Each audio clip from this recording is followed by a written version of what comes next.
here with Chas Warren, and we're here to discuss the question about whether it's reasonable to believe that gods exist. And we're both atheist, secular humanists. I assume you're a secular humanist, or you just call yourself an secular humanist. Yeah. Okay.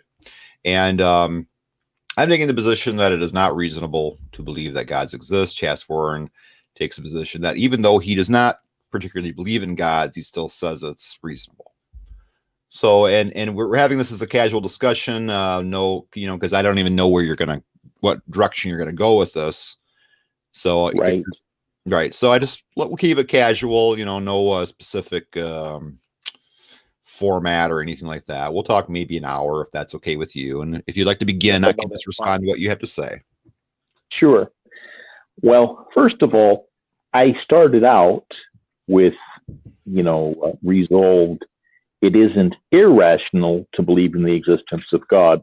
And I understand entirely your objection to that phrasing, because I certainly didn't mean to imply that, maybe someone who believed in God, there was the possibility they were insane or anything like that.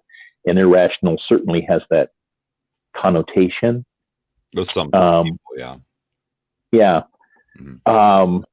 So probably slightly more in line with my original intention, although I am arguing both. It isn't illogical to believe in the existence of gods, but I don't think it's unreasonable to believe in the existence of gods either. Mm-hmm. And for me, how do I say this? Logic is sort of, or it should be, I'm not always going to say that I succeed in this, the foundation of everything that I believe. I try to start out with a logical foundation. I definitely don't succeed. I don't think that anybody does, but that's my goal. Right. And I'm not particularly interested. I don't really care that my beliefs are wrong or right, but that they're as correct as they can be. So the reason that I have discussions like this or debates like this is because I'm hoping to be wrong. It's not that I want to be wrong, but if you're never wrong about anything, you've never learned. Mm-hmm. And learning is what makes life. It's what gives it its flavor, at least for me. And so if I'm working from it isn't illogical to believe in the existence of gods, I want to make clear that I'm not talking about specific gods, because I think there's lots of illogicality and maybe unreasonableness even in some of the claims for specific gods. I do think some of the things that people claim to know about the gods that they believe exist are illogical. Mm-hmm. Would you say it's illogical? Would you say a eutheistic God is illogical? A eutheistic God would be a God that is compassionate, caring, and knows everything and is all powerful. That's a hard question. I'm going to say no. And there was a point in my life that I would have said yes for a long time. I'm going to say no now because I've been a dad for, 36 years.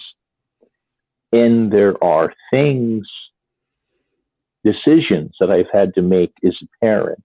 And now I'm a school teacher, and I've been a school teacher for a long time, that certainly might seem cruel or unreasonable, irrational to my kids, but were ultimately for their benefit. And that can go from simple things like insisting that your kid takes piano lessons to harder things like, having sex with absolutely everybody that you want to possibly isn't a good idea, at least without, protection, sort of thing. Is there any sort of element? Okay, let me ask a question there. Is there any sort of element there of the difference between your understanding as a parent and your child's understanding that would be similar to basically the idea that Jesus, that God gave birth to himself, impregnated a human woman who gave birth to himself to save the world from himself? Is there anything that is that illogically inconsistent about that you as a parent would have that your children might be able to grasp? No, there's not. And I entirely, and I'm trying to do this without a grin on my face. I'm trying not to be disrespectful.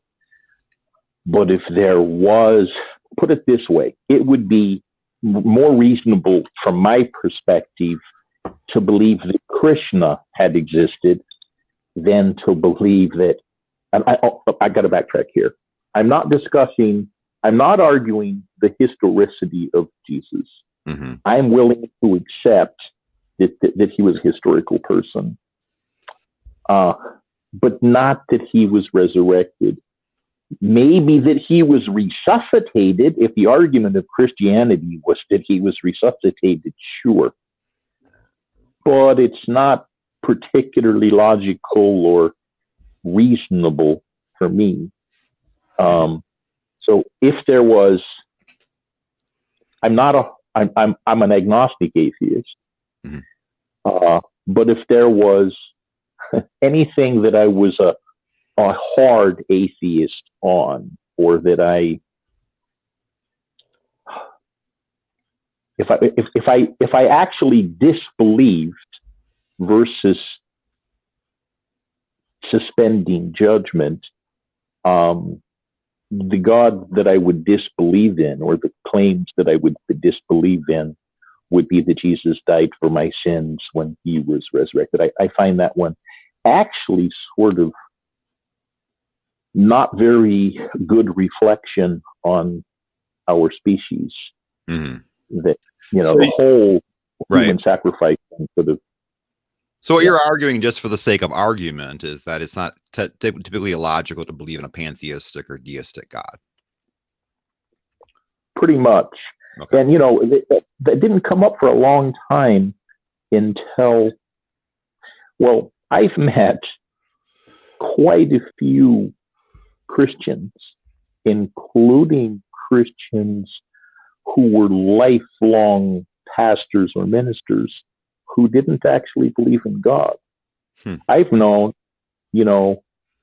Catholic priests who didn't believe in God and who were Catholic priests still, because they felt that they were in an institution. I mean, they believed in God when they started, but they liked the power of the institution that they belonged to for doing good. Mm-hmm. And have you ever heard of the Clergyman Project or the Clergy Project?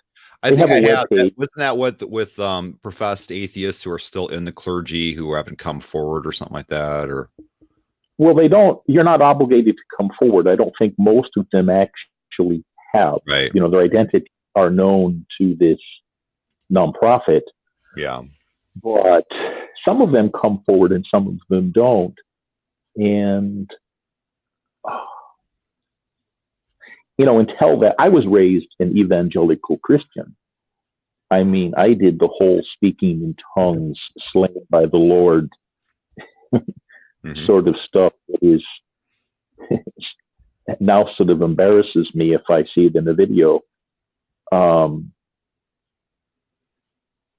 So I would never argue for the resurrection as an example. Mm-hmm. To me, that I think that's an entirely unreasonable thing to believe.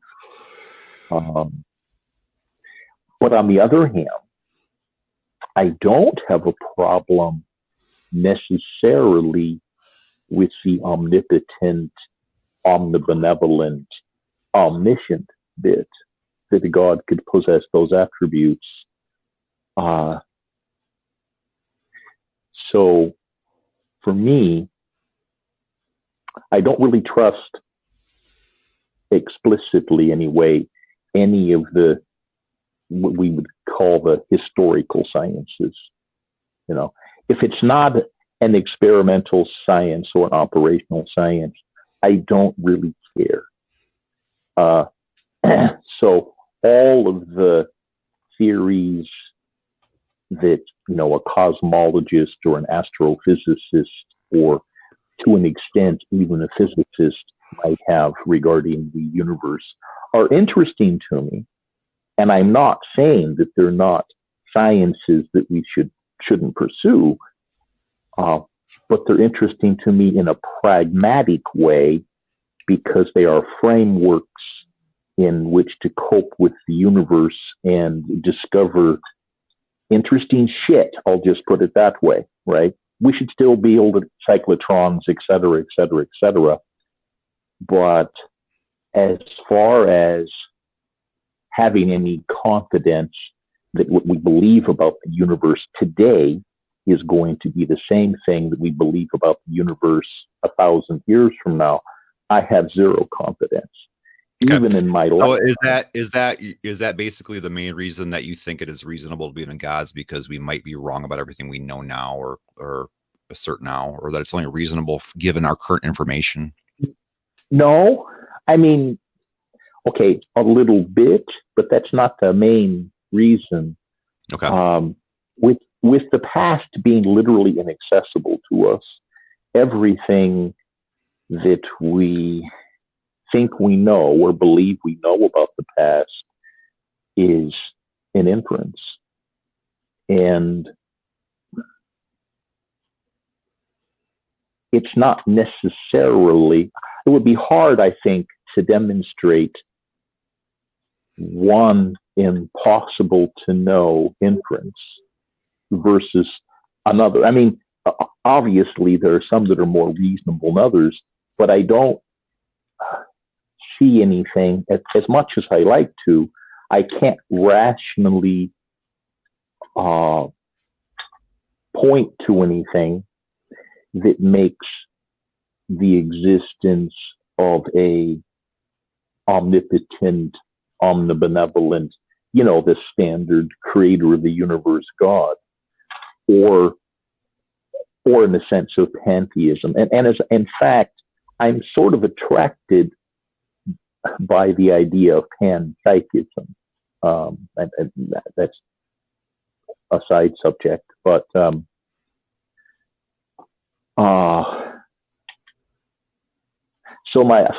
I would never argue that for the God of Christianity or Islam or, you know, any of the others. Okay, well, just to use it as a starting point, let's see what argument you have for the existence of a deistic God. We'll just use that as a example or a template. Do I have an argument for the existence? No, to say it's reasonable to believe in the deistic God. Well, so here's my train of thought, and you know, poke as many holes in it as you want, because I'm sure that they exist. We know that there are probably, no, it's probably, I know that there are people that are smarter than I am, right? And I'm not, I don't know that there are species on Earth that have higher levels of cognition or anything than humans do, but I'm not averse to the idea, right? If 10 years from now scientists had figured out ways to communicate with whales or elephants or dolphins, and they were found to be super geniuses, just didn't have any way previously to express their sentience and sapience. That would be fine with me. And if we discovered, maybe we were visited by extraterrestrials. And let me make clear that I don't think we've ever been visited. And I'm not somebody who would say that that there's definitely other intelligent life forms in the universe. I don't know that there is. I don't think it's anything that's usually even worth discussing. But I have lots and lots and lots of atheist friends who would make the claim that it's more reasonable than not that there are other intelligences in our universe that have greater cognitive ability and just intelligence, knowledge, etc., than we do. And I don't have any problem with that. I wouldn't make the claim, but I don't have any problem with it as being logically sound. In this spate of superhero movies, we entertain all the time that there are beings or entities that are superior to us in some way. And it wouldn't actually take somebody who was literally omniscient and omnipotent to convince us that they were. I mean, if a being arrived on our planet and took you back in time and showed you, you're in the delivery room as you're being born, except for, did all sorts of shit that seemed impossible. Mm-hmm. There's lots and lots of things that we do today that. Yeah, I don't know why believers, or at least Judeo-Christian believers, still hold on to this idea that God must be omniscient and omnipotent, because it causes so many theological issues. It does. I think they hold on to it basically because the authors of the Jewish or the Hebrew Bible asserted it, I think, because then it would just end the argument of whether their God was more powerful than their neighbor's God. Well, he's the most powerful, so they can be more powerful than him, and then there's no fight over it. What's in, and I agree with you. I do agree with you. I think for that reason, surprisingly, they're backing away from that. I've been having to back away from it without even realizing they are. I mean, they do it with a lot of the theological band-aids they come up with. Well, God had to give us free will for this. Well, he had to do what? Why would he have to do anything if he's all powerful? Exactly. But they don't realize that that's what they're doing, but they're actually limiting his power in a lot of these explanations. Exactly. But the most recent one, and I have many evangelical friends who now pull this out of their hat or someplace else, is that God is omnipotent in the sense that he can do anything that it's possible to do. Which then is very it's very cryptic when you really apply it to the things he is supposed to have done. Right. Speaking things into existence isn't possible to do. It's not possible to do. As a bit of legerdemain, it's possible to, or to make it appear that you've done it. When I talk to my daughter, I'm on the KTX, which is a bullet train, and right now I'm talking to you in South Korea and you're in the East Coast, and this certainly would have gotten me. That's very relative. Only a person in South Korea would think Michigan's on the East Coast, but okay. When I heard EST, I was thinking, No, I'm in Michigan, northern Michigan. Northern Michigan. I've never been to that part of the United States. Yeah. So you're in Michigan and I'm in South Korea, and there's like 14 hours that separate us. They would have known, and anybody reasonably 250 years ago, seeing what we were doing here, would have killed us, probably. It would, it makes me sad because I have minister friends who were atheists, but I also have psychiatrist friends who believe in exorcism because they believe in actual demons. And that's quite it scares me a bit. That is a little rare because psychiatry is one of the, well, as far as academic disciplines go and things people specialize in, it has the highest rate of atheists than any other profession. Yeah. Psychiatry or psychology does. Right. Yeah. So it's possible, and maybe that we don't actually disagree. At least not entirely. I just want to hear what your argument is. why it's reasonable to believe in the existence of a deistic God. Because it's not unreasonable. How do I say this? I don't think that it's unreasonable or logical or illogical to believe in the existence of gods. I have a note here I'm searching for. For me, I have something I wrote down, and I don't. It says a non-logical existence would be non-existence and therefore not exist. That a thing exists in itself isn't illogical unless its existence contradicts logic.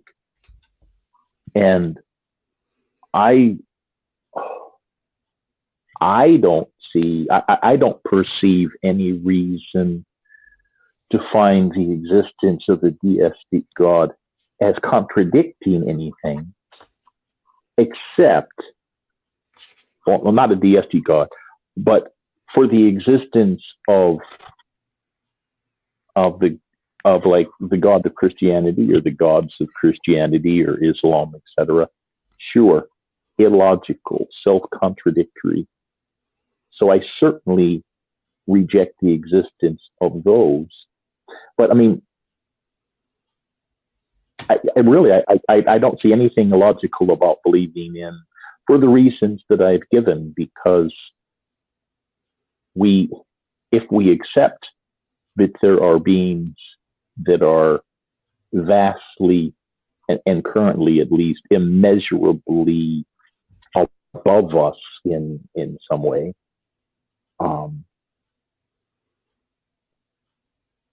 if you the saying, if it quacks like a duck, walks like a duck, etc., it's a duck. Well, if you came down here and told me that you were God and did things that I might expect that a God could do, then you're a God, certainly for all practical purposes. Whether you're really omniscient, omnipotent or not, in relation to me, you certainly are. Okay. Would you agree that the assertion that something exists or something occurs or something has occurred has the premise that it can occur? And if you haven't established first the premise that it can occur and you're talking about whether it occurs, you're actually being irrational because you're assuming a premise that hasn't been established. Well, but what if I don't know whether it can occur? There's something. And it would be unreasonable to assert that it occurs if you haven't first established that it can occur. I'm not arguing that it's reasonable to believe in God or even rational, but that it's not irrational, that you can still have valid reasons when it's something that is entirely outside the realm of something that we can know. Who's to say what's reasonable to believe or not to believe? If it was, now a Christian will tell you, and I don't even have a rational argument against this. A Christian will tell you that there's something sensus divinitatis that believes, that exists, that all humans are born with the certain knowledge that God exists. Of course, they're talking about the Christian God, but that it's something. Sometimes they'll say, because we have the desire to sin, we want to be promiscuous and whatever, so we mask that. Our sin hides that knowledge from us. And of course, I think that's a crock of shit. Well, any discussion with any believer, between a skeptic or a secular humanist, the secular humanist has to take a very large step towards his opponent's direction by assuming that what he's talking about can happen. We do not know that a being can exist without a brain, that thinks without a brain and lives without a body, that isn't composed of cells. We don't know that can exist. So even to speak of whether or not it does exist when you don't know that it can is illogical. I mean, if I was talking about, if anyone proposed to me, for instance, that I have an undetectable Siamese twin, my first question would be, how do you know that an undetectable Siamese twin can exist?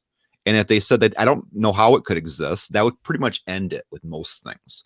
Or how is it possible that I killed Anna Nicole Simpson when I was living here in Michigan and I was 8 years old or whatever when that occurred?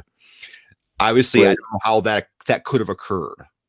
That would pretty much end it with pretty much every discussion except for this one. With this one, we don't know how it can occur, how a being can live without a brain or think without a brain or live without a body. Yet the concept of spirits is considered reasonable by some, even though we don't know how it can happen. And I would say that by itself is illogical. I agree with you up to a point. I don't remember which book Carl Sagan said this in, but it's a phrase I've remembered since I read it. Maybe broke his brain. And he said, mind is a consequence of the anatomy and physiology of the brain. And I agree with that as far as it goes. But that makes mind a process. And again, I don't think that mind, I don't believe in disembodied spirits. I have no reason to believe in anything like that. But being a process. What is a God if it is? I mean, I know you're saying you don't believe in God, but you're saying it's reasonable. But what is God? What could God be other than a disembodied spirit?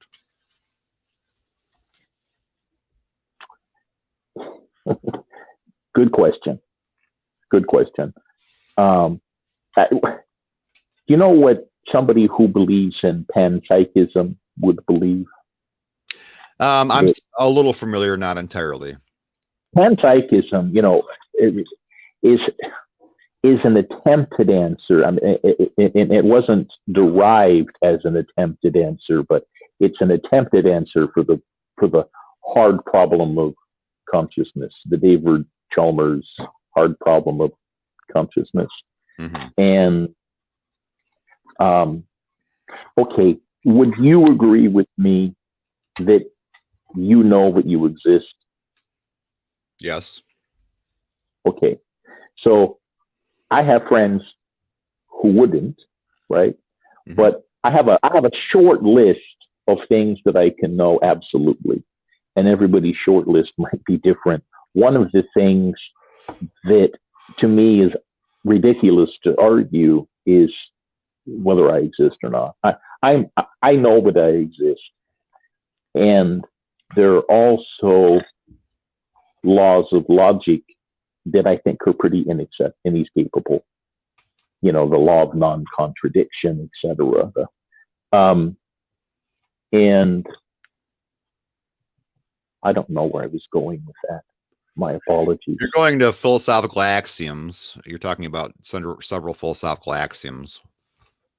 Laws of non-contradiction, whether or not you exist, whether or not, you know, you're a brain in a vat, or, you know, all these other kind of questions. Right. So I don't have a problem comprehending that things are conscious in ways that we can't detect. Because I know that I exist, I have a hard time equating what I feel, the qualia, with a biochemical process. Certainly might be a biochemical process. I'm inclined to think that it probably is, but that's not what it feels like. So panpsychism is sort of an out for that, in that it proposes that literally everything that exists in the universe, everything as a fundamental attribute, possesses consciousness, but that not everything that exists is organized in a way that it's capable of expressing that. Or, yeah, that's basically panpsychism. Well, I haven't looked much into that, but I do know that every single thing that possesses what would, or exhibits what would be called consciousness, has a brain, and I don't know anything that doesn't. I agree. I agree with you. This speaker here doesn't seem to exhibit the qualities of, I can bring it over. It's the chords. This doesn't exhibit the qualities that of a brain or consciousness, and it doesn't have a brain, and that's obviously not just a coincidence. I would say, you know, I could make a pretty good case. I don't know. It's strange to me. I'd have to look into it a little more to kind of understand that. But even then, it's a bit of an appeal to ignorance to say that, because I don't know of anything that doesn't have a brain that is conscious, that therefore there may be things without brains that are conscious. I think it's appealing to evidence that doesn't exist. I mean, just saying that we don't know otherwise doesn't suggest anything rationally. You're correct. I agree with you. I mean, would you agree that it's equally as unreasonable to say that something, to doubt something for no good reason, as to believe something for no good reason? That those are equally unreasonable. So, for instance, doubting the fact that you are living in a reality, and not that life is a simulation, or believing that you're set in the matrix, it is equally as unreasonable to doubt whether you're living in a reality as it would be to believe you're in the matrix for no good reason. Those are both unreasonable positions. Doubting something for no good reason is unreasonable.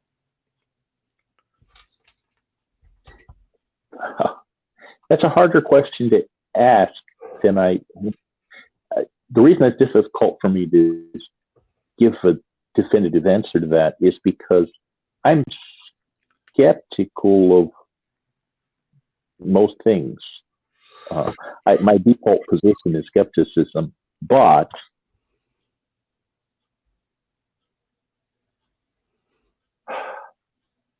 I don't take the position of other secular humanists, but just so you know where I'm coming from here, that we don't know anything for certain. I think that that's kind of an absurd premise. It's true that de omnibus dubitatum, am I saying that right? It's a good principle to follow. question everything. Yes, you should question everything. It's very healthy to try to question everything. You really can't practically do so because, there's things that you're asserting that you're just taking for granted that you don't even know are questionable. We all have that. And in the time it would take for you to literally question everything is just, you don't have the time in your life to do it. And you couldn't function adequately if you did try to do that. But, for instance, you brought up the word qualia. Qualia does not have the possibility to be false. Your experiences only statements are false, right? So I would say, based upon that alone, every single moment of every single experience that you've ever had in your life, including your memories of the experiences, don't have the possibility to be false. Now, your memories might be not real, and what you're experiencing might be, not reality, but those are certainly truths that you're having an experience right now. There's no possibility that is false. So I don't agree with this idea. I think it's a really strange notion to say that we could be wrong about everything. I think that's kind of. I am not a solipsist. Yeah. And, that belief that philosophy has no pragmatic use. And at the end of the day, was that my system or the middle noise mine. there? It was mine. Okay. It's sort of a pointless proposition, what a solipsist would posit as true. I wouldn't even care if it was true. It's sort of like the question of free will. Intellectually, I can't justify the existence of free will. But as a philosophical question, I stopped caring long ago, because I'm going to proceed in my life as if my free will exists for the remainder of it, however long that may be. So it really makes no difference whatsoever whether free will is illusory or actual. And it was a problem that consumed me for about 35 years. When I was a kid, I read a book by Voltaire called The Ignorant Philosopher. And in The Ignorant Philosopher, Voltaire says, chance is a word invented by man to express the visible effects of all unknown causes. And that seemed really reasonable to me then. And it was literally the thing that got me interested in, probably led to my eventual atheism, etc. Well, chance, okay, isn't he basically bringing chance into suspicion there and saying that there are no chancy things? He said that there's no such thing as chance. That's what he's saying in his. Right. Well, that doesn't mean that. I don't think you're saying, though, he isn't saying, though, that things are preordained or controlled by a mind. He's just saying that there's. He's not. He's not saying that anything is ordained or. Right. So you're bringing that in relation to the idea of free will, that, if everything you're doing, that you're basically the product of a domino that fell, and 7 million trillion billion dominoes have fallen, and here you are talking right now. Pretty much. That's a perspective, and you can take the perspective that that's not the case. It's an odd philosophical question, but I don't know. I don't take a hard position on that.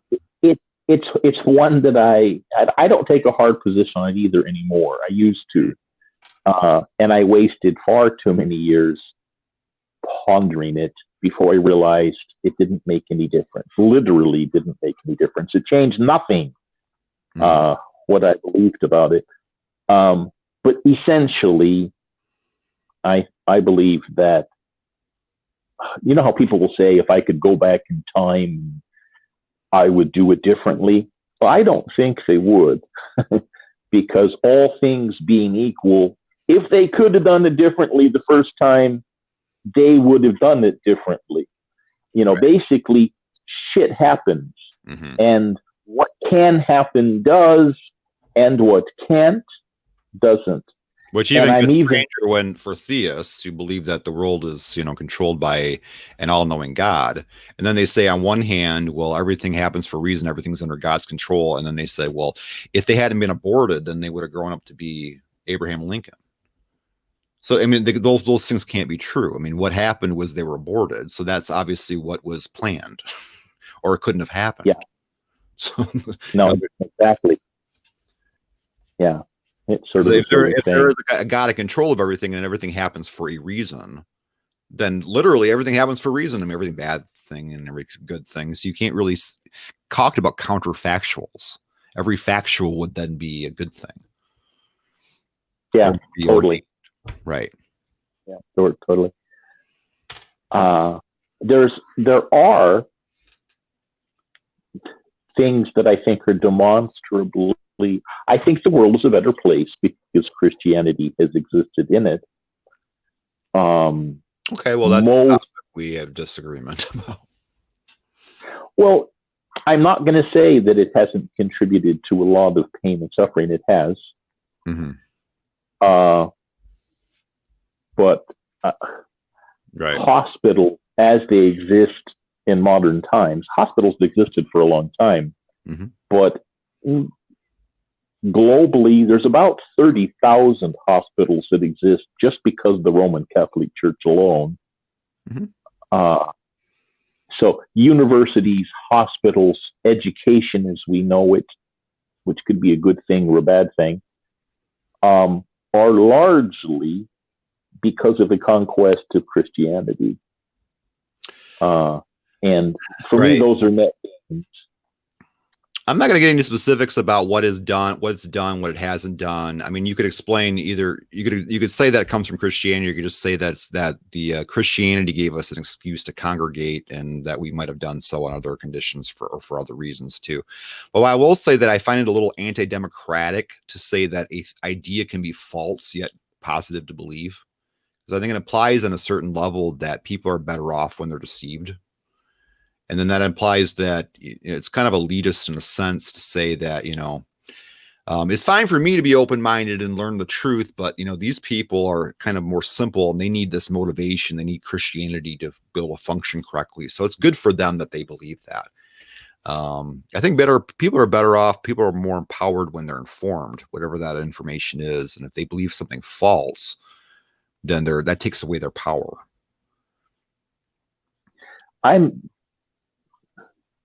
Intellectually, I agree with you. I mean, I can't not. I would much rather know the best possible truth. I'm a proponent of the scientific method, so I will casually discard belief that I've held for years if I realize that there's something that's more likely true than what I've previously believed. That's no problem. So I've been an atheist for 30 odd years. I'm 59. And somewhere in my 20s, I became an atheist. I'd entertained it earlier. Now, my dad, who was 78, had been a Christian all his life. My mom still is. Most of my family still is. And now my dad's not. And he hasn't been for about 6 years. And he's nowhere near as happy as he was 6 years ago. He's pretty miserable, actually. Mm-hmm. And I'm not going to say that happiness is the goal of life, but I think that maybe meaning is. I think a person has a meaningful existence, that they're happy, but being happy doesn't necessarily mean you have a meaningful existence. So at 59 years old, the last 4 years of my life have been the very best I've ever lived. If somebody had posted a question maybe on Reddit recently that said, if you could pick a day or a month like Groundhog Day to live again and again, I could honestly say any month in the last 4 years of my life has been better than all of the months prior.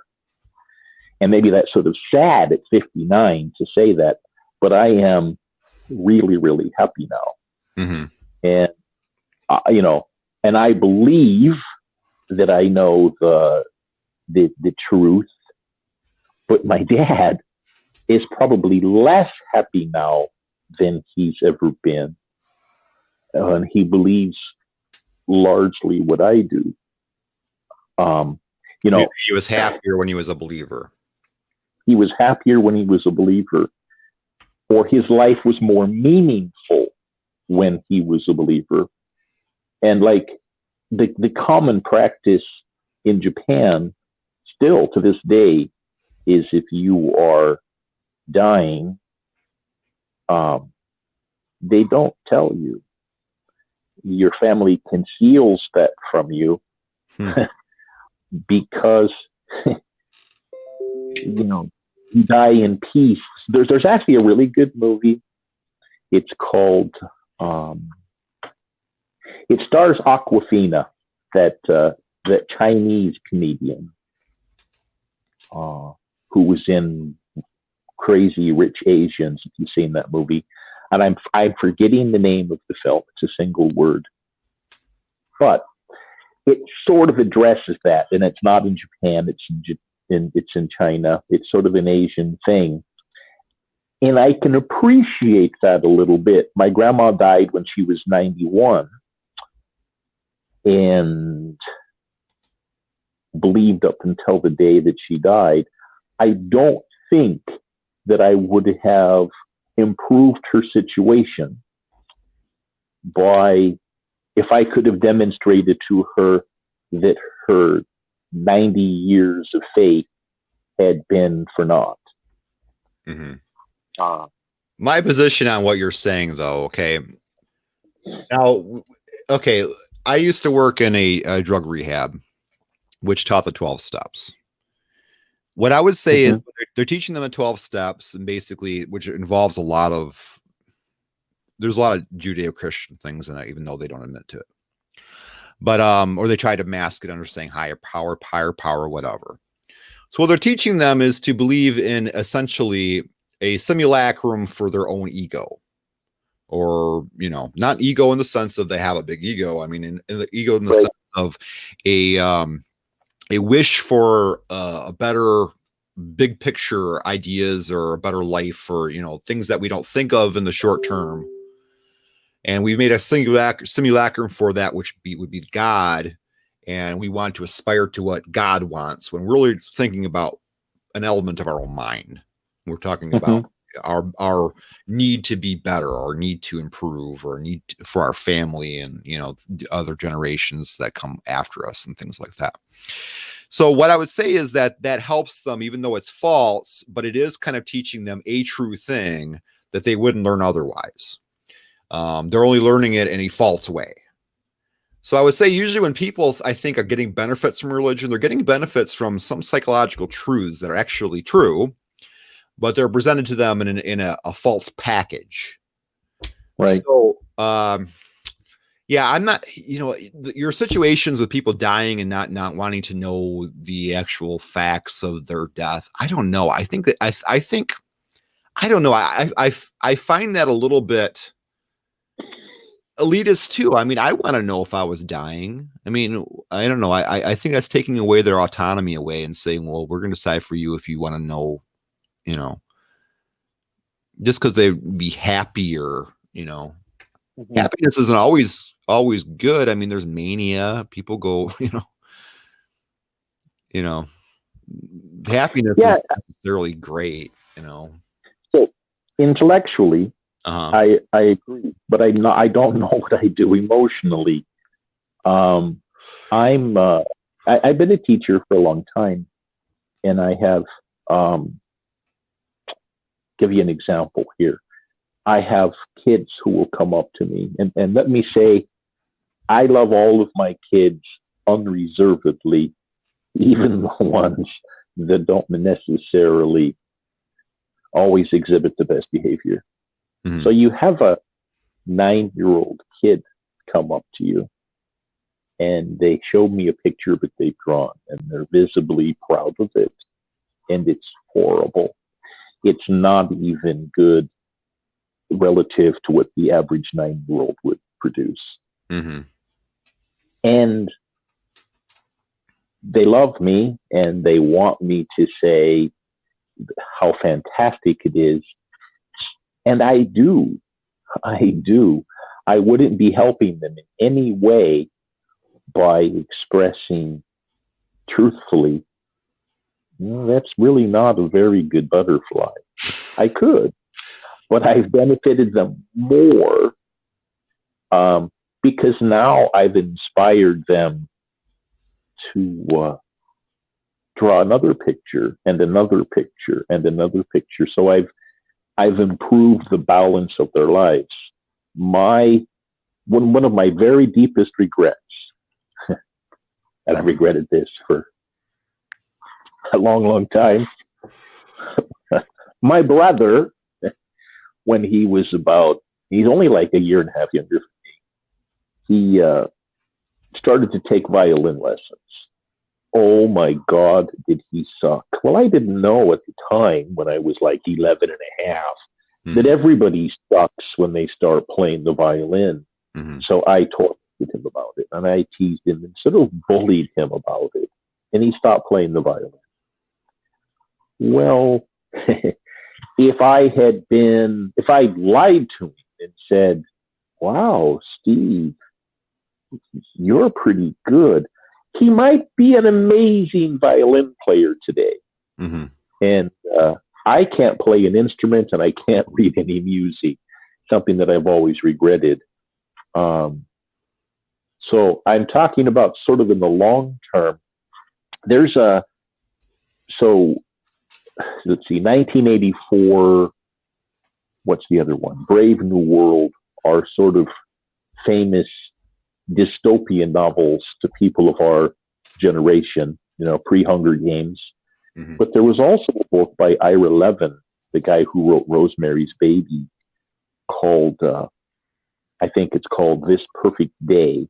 And as I recollect, it was a dystopian novel in which everybody was narcoticized,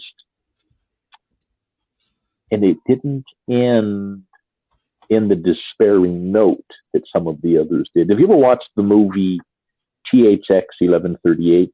No. It's actually a George Lucas film. It was a student film that he redid before he did American Graffiti or Star Wars. And it starred Robert Duvall. And in this movie, people could be prosecuted for criminal drug avoidance. And it was a future society in which consumerism had run amok. And he went into a little cubicle and basically did confession to a tape recording. There was a photo of Mao Zedong, I think, on the wall. And this tape recorded voice is going, yes, interesting.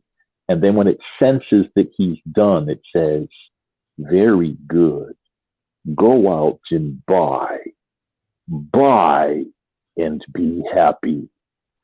And Robert Duvall, for whatever reason, stops taking his meds. And meet somebody else who stopped taking their meds, and they flee. Sort of the end of the movie. And it might be better. I mean, if scientists figured out tomorrow that this time next month the world was going to be obliterated unquestionably, would it benefit anyone to share that information? I think so. I mean, what we talking about benefit? I mean, wouldn't you like to be able to decide to know that it was your last 10 hours versus not knowing? I think that you would do certain things if it was your last 10 hours that you might not have done otherwise, and you would have been that last second when you saw the bomb coming, you say, God, I wish I would use that last 10 hours of my life a certain way. And I understand that, and probably I would want to know, but I don't know what I would want to know because it was necessarily the best decision. Because put it this way, I'll extend it to a year instead of a month to give it more time for things to unfold. But think about the death cults and the suicide cults and the apocalyptic nutcases who would hang themselves and jump off buildings and, stuff like the Jamestown would be small potatoes. You have parents now who kill their kids to save their lives or to save their immortal souls.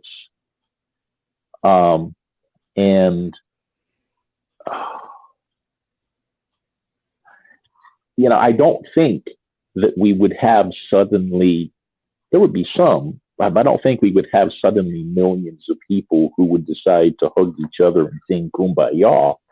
I just think we would have lots of people shit themselves and be miserable for that last time.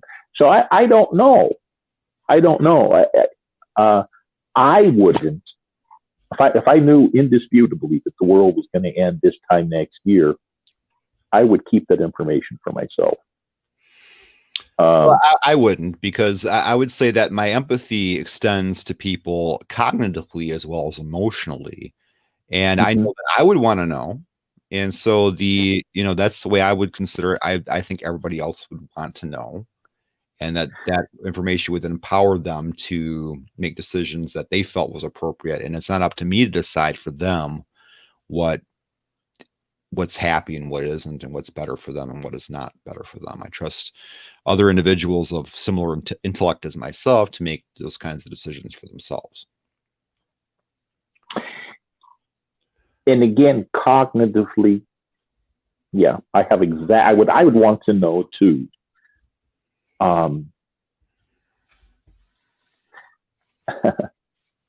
Everybody values different things.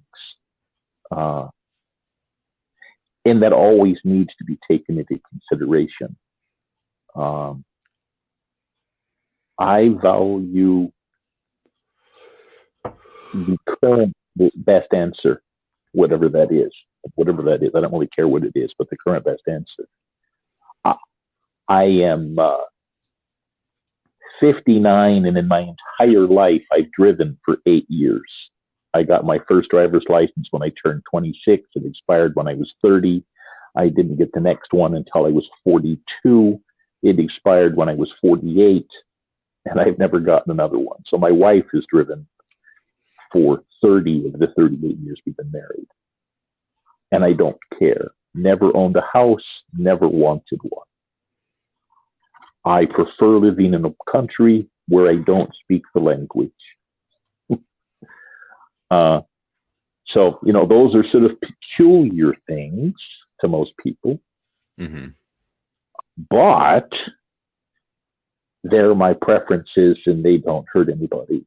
Right. And I certainly wouldn't, but I think your analogy about deciding what's better for people is like me deciding for you, because my wishes would be a little more normal than yours would in those respects. Well, I'm sure he'd be happier living in a place where people speak the same language. I'm sure he'd be happier because maybe I can imagine certain people would be happier, but I think that I'd be, applying, I think it's up to you to decide what makes you happier. You obviously know yourself better than I know you or anyone else could know you. I don't know. I mean, this is a different philosophical question. That's one of the things I love about philosophy is how one thing sort of segues into the next. I don't believe that people choose what they believe at all. And I don't mean in the determinist, the free will sense. I think the belief is something that arises in you. But if I could choose what I believed, if it was possible for me to choose what I believed, then I should be able to believe in Santa Claus again.